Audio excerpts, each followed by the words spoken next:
In this video, I'm going to show you how to fix Valorant lag, high ping, and latency spikes. So first thing you want to try is go to Task Manager. Here, try to exit Valorant and make sure you don't have another game running at the same time. So once you exit Valorant, you want to check if there's any softwares running in the background. If there is, just right click and end the task. So this will basically stop these softwares from running. So make sure you don't have many softwares running in the background, and you can also check the details to make sure there are no running softwares. And here you can just right click and then end process tree.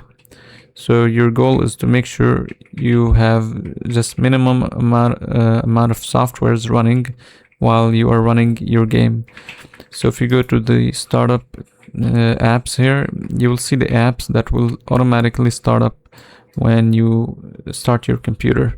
So I recommend disabling as many softwares as you can here. So these basically are the softwares that will automatically start. So just make sure you disable the unnecessary ones, the ones that you don't use. And you can do this just by right clicking and then clicking disable.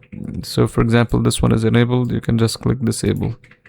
So once you do this, you can move on to the next step, and that is by going to device manager.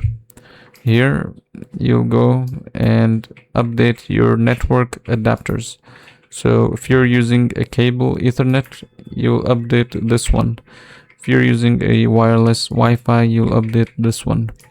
And you can update by going here and clicking update driver. And here you can just either automatically update, it will search automatically, or just manually. And here you can choose the latest driver and then click next, and it will update. Next thing, you want to go here and type in cmd run as administrator. And here you're gonna write the following commands. So netsh winsock reset, and then press enter. And then netsh int ip reset. And then lastly, ipconfig flush DNS. And once you write this down, your issue should be fixed.